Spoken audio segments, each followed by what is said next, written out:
Hello students. तो कैसे हैं आप लोग? आई होप आप लोग अच्छे होंगे। मैं Basant Kumar and welcome to my channel physics की पाठशाला।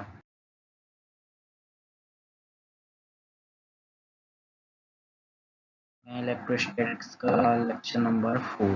तो इस लेक्चर में हम बात करने वाले हैं इलेक्ट्रिक फ्लक्स के बारे में, और हम बात करने वाले गॉस लॉ और गॉस लॉ की कुछ एप्लीकेशन इस लेक्चर में हम डिस्कस करेंगे। तो ज़्यादा लेट ना करते हुए अब वीडियो को स्टार्ट करते हैं। तो सबसे पहले हम बात कर लेते हैं इलेक्ट्रिक फ्लक्स के बारे में। ठीक है, तो इलेक्ट्रिक फ्लक्स होता क्या है? तो मेनली क्या होता है, जब इलेक्ट्रिक फील्ड में जो इलेक्ट्रिक फील्ड की वजह से इलेक्ट्रिक फील्ड लाइंस निकलती है वो किसी सरफेस के परपेंडिकुलर अगर पास कर रही है तो number of electric field lines को हम क्या बोल देंगे, उसका इलेक्ट्रिक फ्लक्स। तो इसकी डेफिनेशन क्या होती है? The number of electric field lines passing through the perpendicular to the surface is known as electric flux. ठीक है, तो किसी सरफेस के परपेंडिकुलरी जो इलेक्ट्रिक फील्ड लाइंस पास करती है, number of electric field lines पास करती है, उसको बोलते हैं हम क्या? Electric flux. ठीक है, जैसे कि आप इस फिगर में देख रहे होंगे कि यहाँ पे एक सरफेस लिया हमने, उससे इलेक्ट्रिक फील्ड लाइंस परपेंडिकुलरली पास कर रही हैं। तो जितनी नंबर ऑफ मतलब जितनी ज़्यादा लाइंस होगी उतना ही ज़्यादा उसका क्या होगा? Electric flux. तो इलेक्ट्रिक फ्लक्स का जो फॉर्मूला होता है इसे हम फाई से डिनोट करते हैं बेसिकली। ठीक है, तो ये जो किन किन बातों पर निर्भर करती है या डिपेंड करती है, सबसे पहली बात की ये जो सरफेस पे जो लाइन से जा रही है, यहाँ पे देखो सरफेस 3 लाइन से दिखा रखी है और इस फिगर में देखिए यहाँ पे आपको 6 लाइंस दिखा रखी है। ठीक है, तो जितनी ज़्यादा लाइंस होगी, नंबर ऑफ लाइंस मतलब नंबर ऑफ लाइंस ज़्यादा कब होगी? जब उसका इलेक्ट्रिक फील्ड ज़्यादा होगा। ठीक है, जब इलेक्ट्रिक फील्ड का मैग्नीट्यूड ज़्यादा होगा तो नंबर ऑफ फील्ड लाइंस भी ज़्यादा होगी, और जब नंबर ऑफ फील्ड लाइंस ज़्यादा होंगी तो उसका इलेक्ट्रिक फ्लक्स भी ज़्यादा होगा। तो जो इलेक्ट्रिक फ्लक्स है वो इलेक्ट्रिक फील्ड के मैग्नीट्यूड पे डिपेंड करता है, पहली बात ये। सेकंड बात ये है कि जब इलेक्ट्रिक फील्ड जो है वो जो सरफेस, जिस सरफेस से आप पास करा रहे हैं, ठीक है, जिस सरफेस से आप पास करा रहे हैं उसका एरिया कितना है। अगर कम एरिया है तो कम इलेक्ट्रिक फील्ड लाइंस पास करेंगी, ज़्यादा एरिया है तो ज़्यादा इलेक्ट्रिक फील्ड लाइंस पास करेंगी। ठीक है, तो सेकंड चीज़ वो सरफेस के एरिया पे डिपेंड करता है। ठीक है, तो सरफेस के एरिया पे डिपेंड करता है। तो इस ये जो इलेक्ट्रिक फ्लक्स है वो दो चीज़ों पे डिपेंड करता है। सबसे पहली बात उस इलेक्ट्रिक फील्ड के मैग्नीट्यूड पे, और सेकंड चीज़ है सरफेस के एरिया पे। तो इसका जो फॉर्मूला बनता है वो बनता है phi E equal to E into A. ठीक है, ई हो गया आपका इलेक्ट्रिक फील्ड का मैग्नीट्यूड और ए हो गया आपका सरफेस का एरिया। ठीक है, अब ये तो हम जो लाइंस जा रही है, इलेक्ट्रिक फील्ड लाइन जा रही है, सरफेस के परपेंडिकुलर ही जा रही है। ठीक है, और जो इलेक्ट्रिक फ्लक्स होता है हमेशा जो इलेक्ट्रिक फील्ड लाइन जाएगी सरफेस के परपेंडिकुलर ही जाती है। ठीक है, इलेक्ट्रिक फ्लक्स के केस में अगर बाई चांस इलेक्ट्रिक फील्ड के रास्ते में आपने कोई सरफेस रख दिया थीटा एंगल पे, कोई एंगल बनाते हुए रख दिया, ठीक है, तो उस समय जो इलेक्ट्रिक फ्लक्स होगा वो कितना होगा वो आपको बताना है। जैसे कि इस पहले फिगर में आप देख रहे होंगे यहाँ पे तो सीधे सीधे लाइन चली जा रही है परपेंडिकुलर, ये आपने सरफेस रख दिया इसके सामने जो इलेक्ट्रिक फील्ड लाइन जा रही है वो परपेंडिकुलर ही पास कर रही है। तो जितनी ज़्यादा number of electric field lines होगी उतना ज़्यादा क्या होगा? इसका इलेक्ट्रिक फ्लक्स होगा। सेकंड फिगर में आप देख रहे होंगे कि इलेक्ट्रिक जो ये हमने सरफेस लिया है, सरफेस का जो एंगल है और जो फील्ड लाइंस पास करी उन दोनों के बीच में जो एंगल है वो 0 डिग्री का एंगल है। जिस डायरेक्शन में फील्ड लाइंस जा रही है उसी डायरेक्शन में हमने सरफेस भी रख दिया, तो एक भी फील्ड लाइंस सरफेस से पास होकर नहीं जा रही है, सरफेस के ऊपर से जा रही है, सरफेस के नीचे से जा रही है। तो यहाँ पे जो इलेक्ट्रिक फ्लक्स होगा वो क्या होगा? 0 होगा, क्योंकि कोई भी फील्ड लाइन सरफेस के परपेंडिकुलर पास नहीं कर रही है। ठीक है, तो यहाँ इस केस में जो फील्ड इलेक्ट्रिक फ्लक्स होगा वो क्या होगा? आपका 0 हो जाएगा। थर्ड केस में देखिए, आपने जो सरफेस को थीटा एंगल पे आपने इंक्लाइन करा दिया, ये फील्ड लाइन जा रही है, इलेक्ट्रिक फील्ड लाइंस आपके पैरेलल जा रही है और सरफेस को आपने थीटा एंगल पे रख दिया है। लेकिन मुझे तो परपेंडिकुलर लाइंस चाहिए जो परपेंडिकुलर ही पास कर रहे हो, ऐसी लाइन इलेक्ट्रिक फील्ड लाइन चाहिए मुझे जो परपेंडिकुलर पास कर रही होगी इस सरफेस की। ठीक है, तो इस करना क्या होगा हमें? इस सरफेस के लिए दो कंपोनेंट में फील्ड लाइंस को डिवाइड करना होगा। इलेक्ट्रिक फील्ड लाइंस का जो मैग्नीट्यूड है उसको दो कंपोनेंट में डिवाइड करना होगा। पहला कंपोनेंट है ई कॉस थीटा जो इसके पैरेलल जा रहा है, जो इसके सरफेस के नॉर्मल के पैरेलल है। ठीक है, और सेकंड है ई साइन थीटा जो सरफेस के ऊपर बन रहा है। ठीक है, तो इस केस में हमने ई साइन थीटा तो पास ही नहीं कर रहा है सरफेस से, सरफेस के नीचे आ जा रहा है। ठीक है, इस में परपेंडिकुलर पास कौन कर रहा है? सरफेस के ई कॉस थीटा वाला जो कंपोनेंट है वो पास कर जा रहा है ना। ई कॉस थीटा वाला जो कंपोनेंट है वो सरफेस से परपेंडिकुलर ही पास कर जा रहा है। तो इस केस में जो फाई होगा वो आपका कितना होगा, phi E equal to E A cos theta. E तो मैग्नीट्यूड हो गया इलेक्ट्रिक फील्ड का, और ए कॉस थीटा आपका, सॉरी ए तो आपका सरफेस का एरिया हो गया, और ई कॉस थीटा आपका क्या हो गया, मैं कंपोनेंट हो गया इलेक्ट्रिक फील्ड का जो परपेंडिकुलर पास कर रहा है सरफेस के। ठीक है, हमें हमेशा इलेक्ट्रिक फ्लक्स निकालना होगा तो जो फील्ड लाइन जा रही है हमेशा परपेंडिकुलर देखना पड़ेगा कि वो सरफेस के परपेंडिकुलर है या नहीं। ठीक है, तो परपेंडिकुलर जो वाला जो कंपोनेंट है वो ई कॉस थीटा है जो सरफेस से पास हो रहा है, तो इसका जो फॉर्मूला बन जाएगा ई ए कॉस थीटा। ठीक है, अब ई ए कॉस थीटा को आप क्या लिख सकते हैं, ई डॉट ए, या आपने वेक्टर में पढ़ा होगा 11th में कि ए डॉट बी अगर होगा तो उसको हम ए बी कॉस थीटा लिख सकते हैं, ए क्रॉस बी होता है तो हम उसको ए बी साइन थीटा लिख सकते हैं। यहाँ पे ई डॉट ए हमने इसलिए लिया क्योंकि यहाँ पे ई ए कॉस थीटा है, ए कॉस थीटा आप रिजॉल्व करोगे तो ई डॉट ए बन जाएगा। ठीक है, और इन तीनों के अलावा इलेक्ट्रिक फ्लक्स का एक और फॉर्मूला होता है जो आपका आगे अभी गॉस लॉ में काम आएगा, कि अगर मान लो किसी सरफेस का हमने एरिया स्मॉल एरिया ले लिया, जैसे यहाँ पे डी ए लिया है, इसका सरफेस का एरिया ए लिया है, तो मैं इसका एक स्मॉल एरिया ले लूँगा डी ए। तो स्मॉल एरिया डी ए से कितनी इलेक्ट्रिक फील्ड लाइंस पास कर रही है, तो उसके लिए जो इलेक्ट्रिक फ्लक्स का फॉर्मूला होगा वो आपका कितना होगा, phi E dot D A. E dot D A क्या होगा, इस एरिया का स्मॉल एलिमेंट हो गया, एरिया का स्मॉल एलिमेंट जहाँ से इलेक्ट्रिक फील्ड लाइंस पास कर रही है, और बाद में हम उसका क्या कर देंगे, इंटीग्रेशन कर देंगे, तो सारा जो मतलब हमें पूरा इलेक्ट्रिक फ्लक्स मिल जाएगा उसका, जितना जितना उस सरफेस से इलेक्ट्रिक फील्ड लाइंस पास कर रही होगी। ठीक है, तो ये मैं एक तरीका है इलेक्ट्रिक फ्लक्स निकालने का। अगर मुझे बहुत बड़े सरफेस का मुझे इलेक्ट्रिक फ्लक्स निकालना है तो सबसे पहले मैं उसका एक छोटा एलिमेंट डी ए ले लूँगा, सरफेस एलिमेंट डी ए ले लूँगा, वहाँ से कितनी इलेक्ट्रिक फील्ड लाइंस पास कर रही हूँ पहले वो देख लूँगा, तो वहाँ से अगर मुझे पता चल जाएगा तो बाद में उसका इंटीग्रेशन कर दूंगा, तो मुझे पूरे सरफेस से कितनी इलेक्ट्रिक फील्ड लाइंस पास कर रही है वो हमें पता चल जाएगा इलेक्ट्रिक, और उससे हम इलेक्ट्रिक फ्लक्स आराम से निकाल सकते हैं। तो ये वाला फॉर्मूला जो है बहुत इंपॉर्टेंट है, आगे आपके गॉस लॉ में काम आएगा। तो फाई ई इक्वल टू होता है इंटीग्रेशन ई डॉट डी ए। ठीक है, तो ये चारों फॉर्मूले आपके बहुत काम आने वाले हैं। ठीक है, तो अब बात कर लेते हैं इसकी जो यूनिट है, यूनिट क्या होती है, इलेक्ट्रिक फील्ड की यूनिट होती है न्यूटन पर कूलम, और एरिया की यूनिट क्या होगी, मीटर स्क्वायर। तो टोटल मिला के जो यूनिट होती है न्यूटन मीटर स्क्वायर पर कूलम।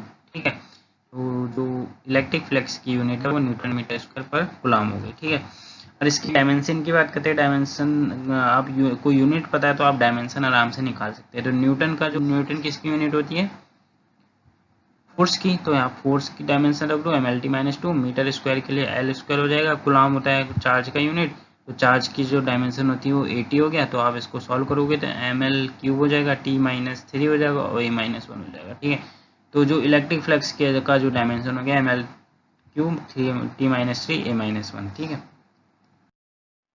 अब बात करते हैं गॉस लॉ। तो गॉस लॉ होता है क्या है, basically Gauss law states that the net electric flux through any hypothetical closed surface is equal to 1 upon epsilon naught times the net electric charge within that closed surface। ठीक है, तो कोई हमारे पास hypothetical कोई क्लोज सरफेस है, अगर उसके बीच में आपने जो चार्ज रख दिया, कोई क्यू चार्ज रख दिया, तो उस सरफेस से कितनी इलेक्ट्रिक फील्ड लाइंस पास करी, जो भी इलेक्ट्रिक फील्ड लाइंस पास करी, मतलब जो उसका इलेक्ट्रिक फ्लक्स है वो 1 अपॉन एप्सिलॉन नॉट टाइम्स होता है उस चार्ज के जो आपने उसके अंदर रखा है, उस सरफेस के अंदर रखा है। ठीक है, जैसे कि आप इस फिगर में देख रहे होंगे, ये वाला फिगर में, कि यहाँ पे आपने एक चार्ज रख दिया क्यू इसके सेंटर में, तो यहाँ से इलेक्ट्रिक फील्ड लाइंस पास करेगी, तो जो इसका इलेक्ट्रिक फ्लक्स होगा वो इस चार्ज का, जो इसके अंदर जो चार्ज है क्यू, उसका 1 अपॉन एप्सिलॉन नॉट टाइम्स होगा।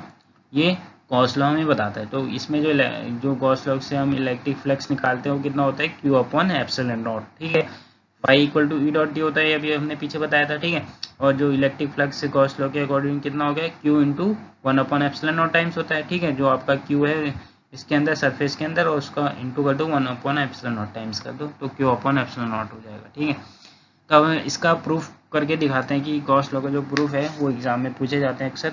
तो सपोज अ स्पेरिकल सरफेस, तो हमने एक स्पेरिकल सरफेस ले लिया जिसका रेडियस आर ले रखा है। ठीक है, और इसके अंदर हमने एक चार्ज क्यू प्लेस कर रखा है सेंटर पे।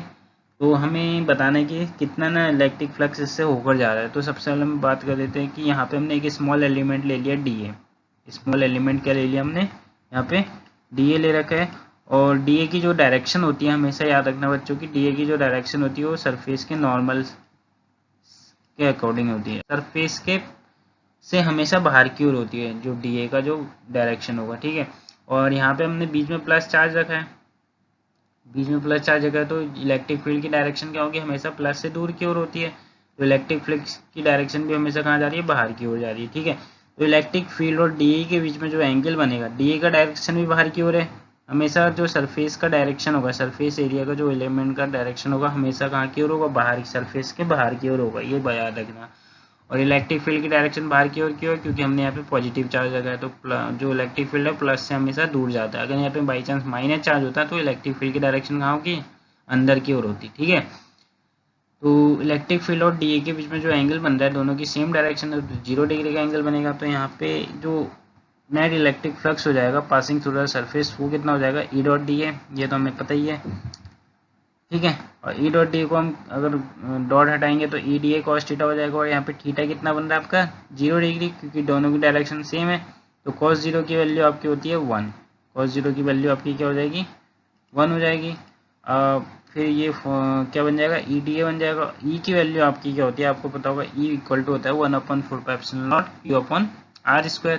तो ये वैल्यू आप यहाँ पे पुट करेंगे तो क्या निकल के आएगा, 1/4π Q/r² integration DA। Integration DA, अब ये क्या चीज़ है, आपने DA क्या लिया था, इस सरफेस का एक छोटा सा एलिमेंट लिया था, ठीक है। और इंटीग्रेशन DA का मतलब है इस सरफेस का पूरा एरिया, ठीक है। इंटीग्रेशन जो जो DA है सरफेस एलिमेंट है छोटा सा, इस सरफेस का सरफेस एलिमेंट है, ठीक है। DA मतलब छोटा सा एरिया है, इस सरफेस का छोटा सा एरिया। अगर आपको इंटीग्रेशन DA का मतलब क्या होता है, इस सरफेस का पूरा एरिया, तो सरफेस का पूरा एरिया कितना होगा, 4πr² होगा, क्योंकि स्फेरिकल सरफेस है। स्फीयर का जो एरिया होता है वो कितना होता है, 4πr² तो होता है। इंटीग्रेशन DA कितना हो जाएगा, 4πr² हो जाएगा, वो आप पुट करोगे, यहाँ से 4π से r² कट जाएगा, तो आपका कितना बचेगा, फाई इक्वल टू Q/ε0। तो इतना क्या होता है, गॉस लॉ यही तो कहता है कि जो इलेक्ट्रिक फ्लक्स होता है वो कितना होता है, 1/ε0 टाइम्स क्या होता है, चार्ज के। तो फाई इक्वल टू कितना गया, Q/ε0। ये हो गया आपका गॉस लॉ, तो ठीक है। तो ये जो गॉस लॉ हमने निकाला है एक रेगुलर शेप के लिए निकाला, एक स्पेरिकल सेल लिया, तो एक रेगुलर शेप है। अगर कभी कभी पूछ दे रहा है कि इरेगुलर शेप के लिए गॉस लॉ क्या होता है, तो उसके लिए प्रूफ भी हमने कर रखा है। तो Gauss law for irregular shape, कोई हमने इरेगुलर शेप ले लिया, मतलब ना स्पेरिकल है, ना स्क्वायर है, ना रेक्टेंगुलर है, मतलब कोई इरेगुलर ले लिया, कोई भी ले लिया, ठीक है, जिसका कोई रेगुलर शेप नहीं है। तो उसमें क्या रख दिया हमने, एक प्लस Q चार्ज रख दिया इसके कहीं O पॉइंट पे, उसे जो P R इस डिस्टेंस पे एक P है, जहाँ पे हमें इलेक्ट्रिक फील्ड या इलेक्ट्रिक फ्लक्स की जो भी निकालना होता है, कितना इलेक्ट्रिक फ्लक्स पास हो रहा है, तो बाद में हम क्या करेंगे, इसका इंटीग्रेशन कर देंगे, तो हमें हमारा टोटल इलेक्ट्रिक फ्लक्स हमारा यहाँ आ जाएगा, ठीक है। तो प्लस Q चार्ज रख दिया हमने इसके सेंटर पे, और P पॉइंट पे हम देखते हैं कि कितना इलेक्ट्रिक फ्लक्स आ रहा है। तो यहाँ पे हमने इसका small element area element DS ले लिया, स्मॉल एरिया एलिमेंट क्या ले लिया, DS, ठीक है। और प्लस Q की वजह से जो इलेक्ट्रिक फील्ड की डायरेक्शन है वो तो बाहर की ओर होगी, क्योंकि हमेशा इलेक्ट्रिक फील्ड प्लस से दूर जाता है। और जो सरफेस का जो एरिया का वो होगा, डायरेक्शन होगा, वो हमेशा सरफेस के परपेंडिकुलर होता है, नॉर्मल के, तो सरफेस से हमेशा बाहर की ओर जा रहा है। तो इन दोनों के बीच में जो एंगल बन रहा है अभी कितना बन रहा है, थीटा बन रहा है, ठीक है। अभी ये इरेगुलर शेप है तो हम बता नहीं सकते कि इसमें फिक्स एंगल कितना है, तो हमने क्या ले लिया, थीटा एंगल ले लिया। तो E की डायरेक्शन इधर को और DS की डायरेक्शन इधर को, तो इसके बीच का जो एंगल है थीटा हो गया, ठीक है। तो इलेक्ट्रिक फ्लक्स कितना पास करेगा इसके बीच से, फाई इक्वल टू E.ds। अब E.ds को हम क्या लिख सकते हैं, EDS cos थीटा, ठीक है। D की वैल्यू में पता है 1/4πε0 Q/r², ठीक है। ये आप यहाँ पे पुट करेंगे, ठीक है। तो DS cos थीटा, थोड़ा r² को हम इसके अंदर लेंगे, क्योंकि DS cos थीटा r² की जो वैल्यू होती है वो आपकी होती है d ओमेगा। और यहाँ पे d ओमेगा क्या है, d ओमेगा क्या है, यहाँ पे सॉलिड एंगल होता है subtended by the area DS at point O। जो O पे जो एंगल बनेगा सॉलिड एंगल, क्योंकि ये एक इरेगुलर सरफेस है, तो यहाँ पे जो एंगल बनेगा इसके कहीं O पॉइंट पे सॉलिड एंगल बनेगा, उसकी वैल्यू क्या है, d ओमेगा। डी ओमेगा की जो वैल्यू होती है वो कितनी होती है, 4π, ठीक है। ये हमेशा याद रखना, जो सॉलिड एंगल की जो वैल्यू होती है वो कितनी होती है, 4π होती है। तो यहाँ पे 4π आप पुट करेंगे, तो 4π से 4π कैंसिल करेंगे, तो क्या आ जाएगा आपका, phi equal to Q/ε0, Gauss law, ठीक है। तो हमने ये रेगुलर शेप के लिए भी गॉस लॉ आपको करके बता दिया। तो अब बात करते हैं आपका एप्लीकेशन ऑफ गॉस लॉ, कुछ एप्लीकेशन की बात करते हैं हम गॉस लॉ की, जो एग्ज़ाम के पॉइंट ऑफ व्यू से बहुत इंपॉर्टेंट है। ठीक है, हमेशा गॉस लॉ अगर आता है तो उसके पीछे से कोई ना कोई उसका एप्लीकेशन पूछ देता है एग्ज़ाम में। ठीक है, तो आपको एक एप्लीकेशन जरूर, मतलब एक एप्लीकेशन तो हर एग्ज़ाम में आता ही आता है, ये तो कंपलसरी है। तो फर्स्ट एप्लीकेशन की हम बात करते हैं कि electric field intensity due to infinite line charge. तो इनफाइनाइट लाइन चार्ज है आपके पास, तो उससे आपकी इलेक्ट्रिक फील्ड की इंटेंसिटी आपको फाइंड करनी है। ठीक है, तो फिगर में देख लीजिए, आपने एक इनफाइनाइट लाइन चार्ज ले रखा है। ठीक है, उस पर आपने पॉजिटिव चार्ज दिया है, पॉजिटिव चार्ज दिया है, तो वहाँ इससे जो इलेक्ट्रिक फील्ड की इंटेंसिटी होगी वो इसके चारों ओर कितनी होगी वो आपको पता करना है। तो इसके चारों ओर इलेक्ट्रिक फील्ड की इंटेंसिटी पता करने के लिए सबसे पहले हम इसके चारों ओर एक गॉसियन सरफेस लेते हैं। तो हमेशा याद रखना, अगर लाइन चार्ज है तो बच्चों लाइन चार्ज के चारों ओर जो गॉस सरफेस बनेगा वो कैसा बनेगा, हमेशा सिलेंड्रिकल बनेगा। ठीक है, लाइन चार्ज के चारों ओर जो गॉसियन सरफेस बनेगा वो हमेशा क्या बनेगा, सिलेंड्रिकल बनेगा। ठीक है, तो सिलेंड्रिकल के यहाँ पे हमने तीन इसके सरफेस एलिमेंट को डिवाइड कर रखा है। ठीक है, तो हमने पहले S1 सरफेस एरिया जो सिलेंड्रिकल सरफेस एरिया है, और बाकी जो सर्कुलर सरफेस एरिया सरफेस है S2 और S3। ठीक है, तीनों से अलग अलग हम इलेक्ट्रिक फ्लक्स निकाल लेंगे पहले, फिर उसको ऐड कर लेंगे टोटल इलेक्ट्रिक फ्लक्स को, देखेंगे फिर कितना इलेक्ट्रिक फ्लक्स की वजह, फिर उसमें हम गॉस लॉ अप्लाई करेंगे। गॉस लॉ अप्लाई करने के बाद हम उसका इलेक्ट्रिक फील्ड निकाल लेंगे। तो इलेक्ट्रिक फील्ड कितना आता है देखते हैं अभी। तो सबसे हमने ले लिया एक इनफाइनाइट लाइन चार्ज ले लिया है, जिसका जो चार्ज पर यूनिट है वो लेंथ है, वो कितनी है, लैम्डा। लैम्डा क्या होती है, लाइन चार्ज डेंसिटी। ठीक है, लैम्डा याद रखना हमेशा क्या होता है, लाइन चार्ज डेंसिटी। इसकी जो वैल्यू होती है lambda equal to Q upon L, मतलब पर यूनिट लाइन पे कितना चार्ज है आपका। ठीक है, वो आपको कौन बताता है, लाइन चार्ज डेंसिटी बताती है। तो लाइन चार्ज डेंसिटी जो वैल्यू है वो आपकी Q अपॉन L हो गई। ठीक है, अब ले लेते हैं, हमने गॉसियन सरफेस ले लिया है वो जो सिलेंड्रिकल है। अब फर्स्ट सरफेस की बात कर लेते हैं, फर्स्ट सरफेस से जो इलेक्ट्रिक फ्लक्स है वो कितना जा रहा है। तो फर्स्ट सरफेस में अब आप देख रहे होंगे कि S1 है। अब S1 में पहले हम डायरेक्शन की बात कर लेते हैं, जो E की डायरेक्शन है वो बाहर को है, क्योंकि हमने पॉजिटिव चार्ज दिया है लाइन पे, तो E की डायरेक्शन हमेशा कहाँ होगी, बाहर को।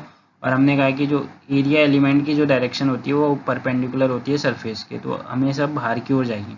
ठीक है, हमेशा जो एरिया एलिमेंट का डायरेक्शन है वो हमेशा कहाँ जाएगी, बाहर की ओर जाएगी। तो DS1 की जो डायरेक्शन है बाहर की ओर है, और E की डायरेक्शन भी बाहर की ओर है।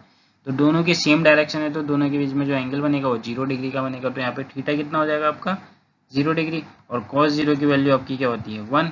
ठीक है, तो cos 0 1 रखेंगे आप, तो फाई 1 कितना आ जाएगा, EDS आ जाएगा, है ना। फाई 1 कितना आ जाएगा, EDS आ जाएगा।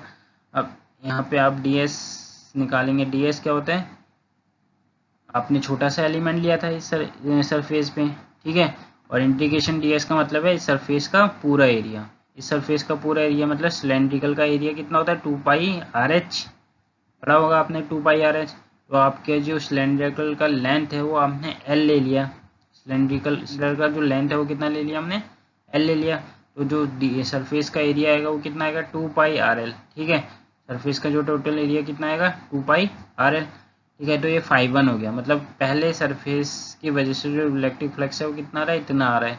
अब सेकंड सरफेस की बात कर लेते हैं, electric flux through the surface S2 की बात करते हैं। तो S2 में देख लीजिए आप, जो इसमें एरिया एलिमेंट का जो डायरेक्शन है DS2 वो बाहर की ओर है, और जो इलेक्ट्रिक फील्ड की डायरेक्शन है पॉजिटिव चार्ज की वजह से वो इधर को जाएगी, प्लस से दूर जाएगी।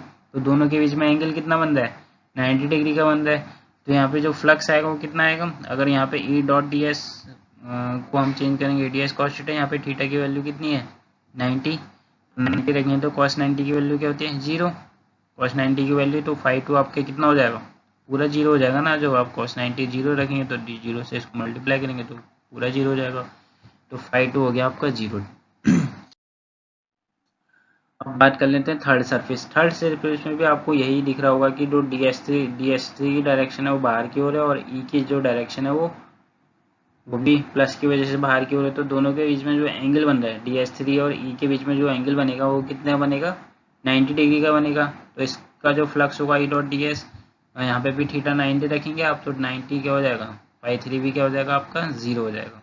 तो आपका फाई 1 और फाई 2 और फाई 3 निकालिए। फाई 1 आपका सरफेस 1 से आया, फाई 2 आपका सरफेस 2 से आया, और फाई 3 आपका सरफेस 3 से आया।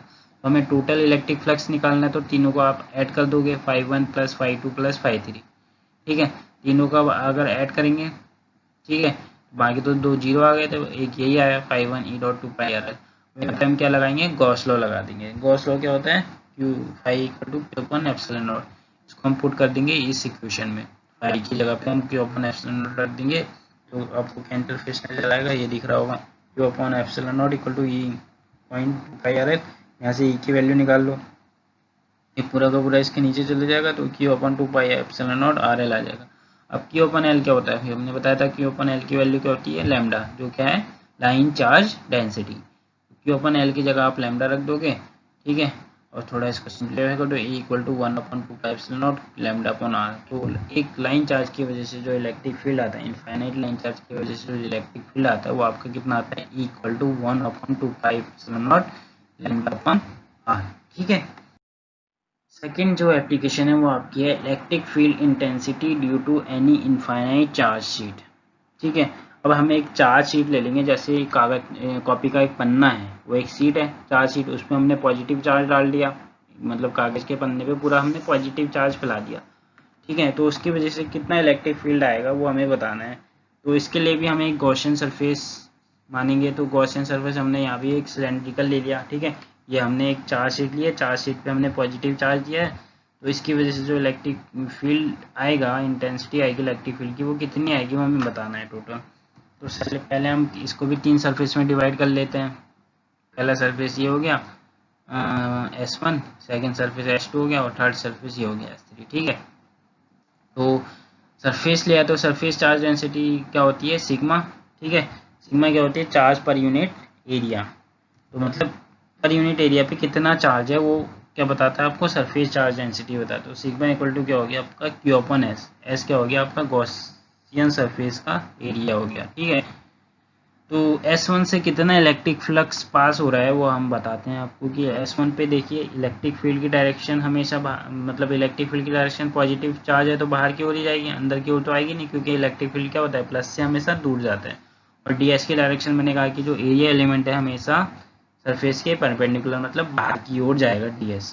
तो दोनों के बीच में जो एंगल है वो 0 है, तो यहाँ पे इलेक्ट्रिक फ्लक्स कितना आएगा, φ1 = E.ds1 हो गया, तो डॉट हटाओगे तो अब EDS1 cos थीटा हो गया।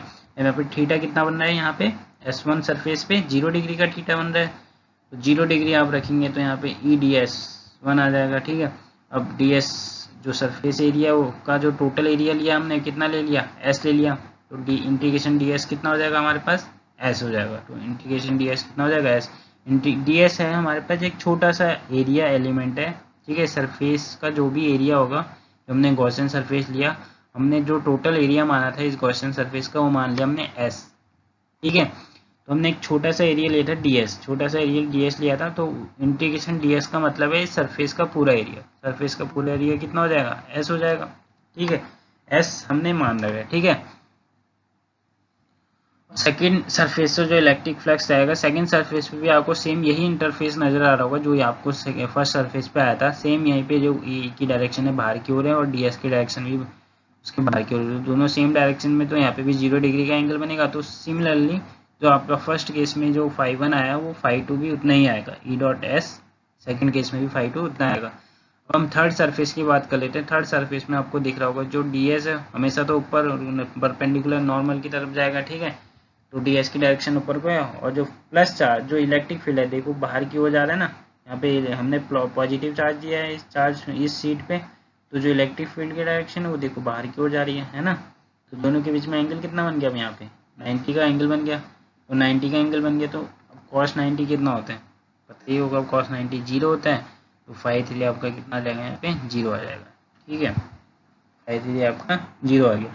अब टोटल इलेक्ट्रिक फ्लक्स निकालना है तो क्या करेंगे आप, को ऐड कर देंगे, φ1 + φ2 + φ3, तो टोटल कितना हो जाएगा, 2 बार ES हो गया, φ1 की वजह से ES आया, φ2 की वजह से भी ES आएगा, φ3 आपका 0 हो गया, तो φe आ गया आपका 2ES। अब हम यहाँ पे लगा देंगे गॉस लॉ, ठीक है।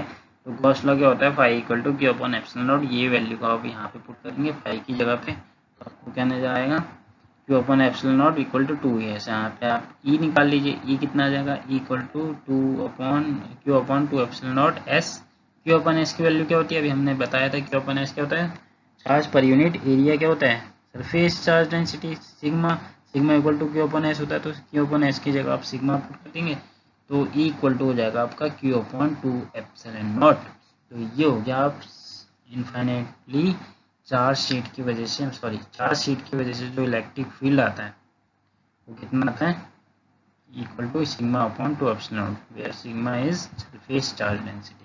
Okay clear. तो नेक्स्ट जो एप्लीकेशन है वो आपकी है electric field intensity due to a uniformly charge spherical cell.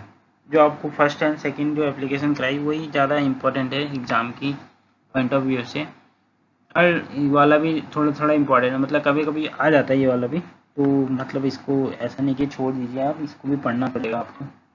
तो इस यूनिफॉर्मली चार्ज स्पेरिकल सेल के लिए जो इलेक्ट्रिक फील्ड इंटेंसिटी रहती है वो कितनी आती है हमें बताना है। तो हमने यहाँ पे एक स्पेरिकल सेल ले लिया जिसका रेडियस कैपिटल आर है, ठीक है। तो मान लीजिए हमने इस सरफेस पे पॉजिटिव चार्ज दे रखा है, इस सरफेस पे कितना कौन सा चार्ज दिया है, पॉजिटिव चार्ज दिया है।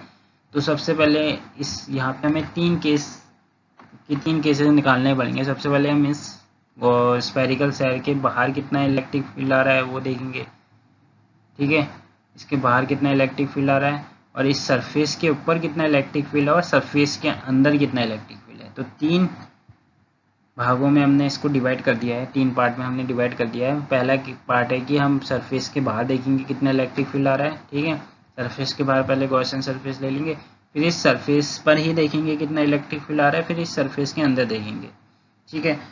तो सबसे पहले बात कर लेते हैं सरफेस के बाहर, आउटसाइड दी स्पेरिकल सरफेस। तो स्पेरिकल सरफेस के बाहर हमने गॉसियन सरफेस ले लिया, ठीक है, जो सेंटर से इसकी जो रेडियस है वो आपने स्मॉल आर ले ली। पी पॉइंट में हमें देखना है कि कितना कितना इलेक्ट्रिक फील्ड निकल के आता है। तो इलेक्ट्रिक फ्लक्स की बात करते हैं तो phi equal to E dot D S होता है, E dot D S E D S cos theta, ठीक है। अब इस पे आपने पॉजिटिव चार्ज दिया तो देखो यहाँ पे जो डी एस की डायरेक्शन हो गया, आपने जो स्मॉल एलिमेंट डी एस लिया होगा उसकी डायरेक्शन बाहर की ओर है, ठीक है, उसकी डायरेक्शन कहाँ है, बाहर की ओर है, ठीक है। डी एस भी बाहर की ओर जा रहा है, तो दोनों के बीच में जो एंगल बनेगा कितना बनेगा, 0 डिग्री का। थीटा आपका यहाँ 0 हो गया तो E dot D E D S cos 0 1 हो गया, तो ई डी एस बनेगा। तो ई आपका बाहर आ गया, जो इंटीग्रेशन डी एस है इस सरफेस का पूरा एरिया, सरफेस कैसा है स्पेरिकल, स्पेरिकल का एरिया क्या होता है 4 पाई आर स्क्वायर, ये तो पता ही होगा। तो E dot 4 pi R square हो गया। अब यहाँ पे हम गॉस लॉ अप्लाई कर देते हैं, pi equal to Q upon epsilon naught, phi की जगह हम क्या रख देंगे, क्यू अपन एप्सिलॉन नॉट रख देंगे। तो आपको क्या मिलेगा, Q upon epsilon naught equal to E dot 4 pi R square. तो यहाँ पे आप ई की वैल्यू निकाल लीजिए, ई इक्वल टू कितना आ जाएगा 1 upon 4 pi epsilon naught Q upon R square. तो इतना इलेक्ट्रिक फील्ड आ जाता है स्पेरिकल सरफेस के बाहर, ठीक है। अब सेकेंड पढ़ेंगे कि जो स्पेरिकल सरफेस के ऊपर, स्पेरिकल सरफेस पर ही कितना कितना इलेक्ट्रिक फील्ड आता है वो देखते हैं।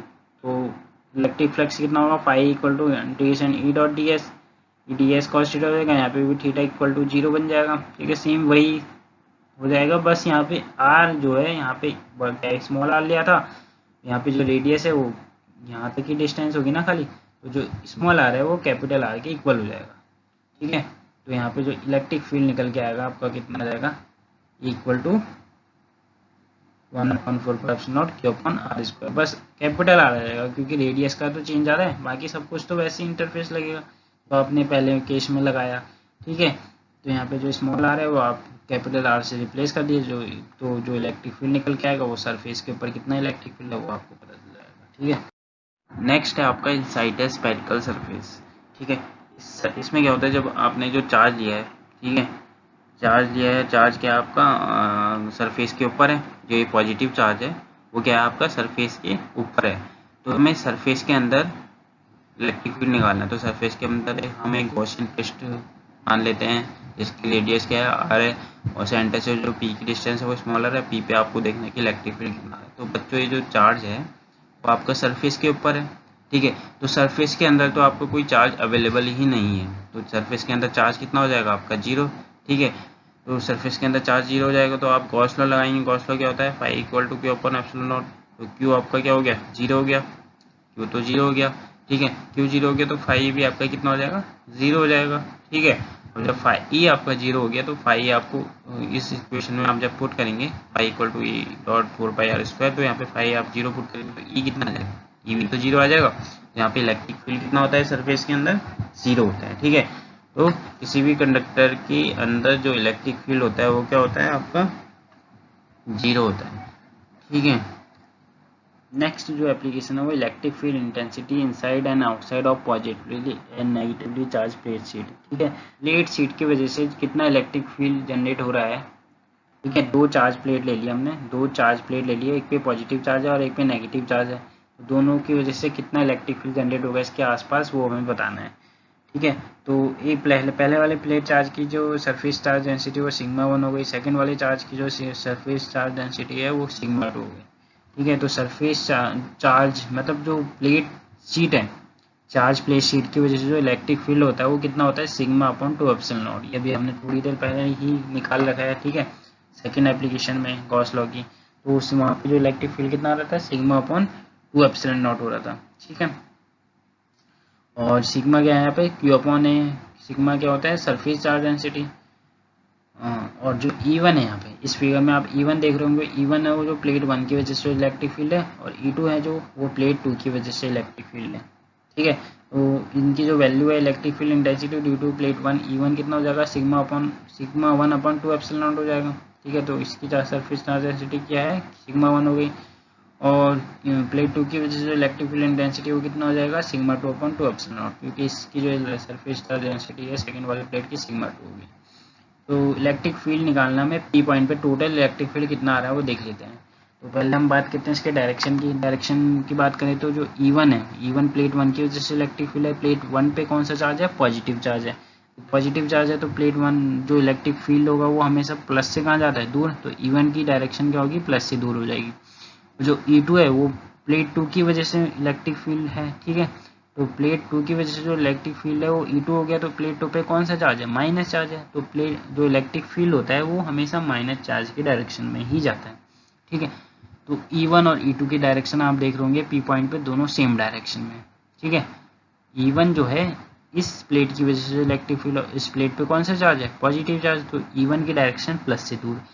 E2 जो है इस प्लेट की वजह से इलेक्ट्रिक फील्ड है और इस प्लेट पे कौन सा चार्ज है माइनस चार्ज है, और माइनस चार्ज की वजह से इलेक्ट्रिक फील्ड उस डायरेक्शन में ही मूव करता है, तो दोनों की डायरेक्शन सेम हो गई। तो यहाँ पे इलेक्ट्रिक फील्ड क्या हो जाएगा टोटल E1 प्लस E2, दोनों को हम ऐड कर देंगे। ऐड क्यों करेंगे क्योंकि दोनों की डायरेक्शन सेम है। ठीक है, ऐड करेंगे तो क्या मिलेगा हमें equal to sigma 1 upon 2 epsilon naught plus sigma 2 upon 2 epsilon naught. ठीक है, बिकॉज दोनों की डायरेक्शन सेम। ठीक है, अब एक केस लगा देते हैं, अगर मान लेते हैं कि इस प्लेट की जो सरफेस चार्ज डेंसिटी है और इस प्लेट की जो सरफेस चार्ज डेंसिटी है दोनों की जो सरफेस चार्ज डेंसिटी है वो क्या है सेम है, मतलब पहले वाले प्लेट की सरफेस चार्ज डेंसिटी भी सिग्मा है, सेकंड वाले प्लेट की भी जो सरफेस चार्ज डेंसिटी है वो भी क्या है सिग्मा है। तो कितना मिल जाएगा हमें इलेक्ट्रिक फील्ड कितना मिल जाएगा 2 सिग्मा अपॉन 2 एप्सिलॉन नॉट। दोनों को ऐड कर देंगे, सिग्मा 1 की जगह भी सिग्मा रख दो, सिग्मा 2 की जगह भी सिग्मा रख दो, तो ऐड करेंगे तो 2 सिग्मा अपॉन 2 एप्सिलॉन नॉट मिलेगा, 2 से 2 कैंसिल, तो ई कितना आ जाएगा sigma upon epsilon not. E point पे इलेक्ट्रिक फील्ड का मैग्नीट्यूड कितना होगा total sigma upon epsilon not, कब जब दोनों की सरफेस चार्ज डेंसिटी क्या हो सेम हो। ठीक है, हम बात कर ले पॉइंट ए और बी पर। ठीक है, पॉइंट ए और बी पर कितना इलेक्ट्रिक फील्ड इंटेंसिटी आ रहा है वो हमें बताना है। ए में पहले डायरेक्शन की बात कर लेते हैं। प्लेट E1 क्या है, E1 प्लेट 1 की वजह से जो इलेक्ट्रिक फील्ड आ रहा है वो है, तो प्लेट 1 की वजह से जो इलेक्ट्रिक फील्ड है वो हमेशा दूर जाएगा क्योंकि 1 पे कौन सा चार्ज है पॉजिटिव चार्ज है। ठीक है, और E2 क्या है माइनस की वजह से इलेक्ट्रिक फील्ड है। ठीक है, E2 क्या है माइनस की वजह से इलेक्ट्रिक फील्ड है, तो माइनस की ओर जाएगा E2। ठीक है, क्योंकि माइनस की तरफ जाता है ना इलेक्ट्रिक फील्ड, तो यहाँ पे जो इलेक्ट्रिक फील्ड की डायरेक्शन वो एक दूसरे के अपोजिट हो गई। ठीक है, सेम टू सेम बी पर भी यही इंटरफेस देखने को मिल रहा है। E1 जो है हमें है वो प्लस से दूर जाएगा क्योंकि E1 प्लेट 1 की वजह से इलेक्ट्रिक फील्ड है और प्लस से दूर जाएगा, और E2 माइनस मतलब प्लेट 2 की वजह से इलेक्ट्रिक फील्ड है जो प्लेट 2 पे चार्ज है वो माइनस है, तो E2 हमेशा माइनस की तरफ मूव करेगा। तो बी पर भी हमें इलेक्ट्रिक फील्ड की जो डायरेक्शन है E1 और E2 वो दोनों अपोजिट डायरेक्शन में है। तो यहाँ पे जो टोटल मैग्नीट्यूड होगा ए और बी पर वो कितना होगा equal to E1 minus E2। E1 minus E2 क्यों होगा क्योंकि दोनों की डायरेक्शन क्या है अपोजिट है, अपोजिट डायरेक्शन में होंगे तो दोनों को माइनस कर देंगे, तो इतना आएगा equal to sigma 1 upon 2 epsilon naught minus sigma 2 upon 2 epsilon naught. फिर वही केस लगा दीजिए, अगर दोनों की सरफेस चार्ज डेंसिटी दोनों प्लेट पे अगर सेम हो तो क्या हो जाएगा, यहाँ पे भी सिग्मा यहाँ पे भी सिग्मा, सिग्मा सिग्मा दोनों माइनस कर दो, क्या आएगा। ठीक है, आई होप ये वीडियो आपको पसंद आया होगा। ठीक है, तो अगर आपको इस वीडियो का PDF नोट चाहिए तो हमने वो डिस्क्रिप्शन में डाल दिया है, तो आप जाके वहाँ से डाउनलोड कर सकते हैं।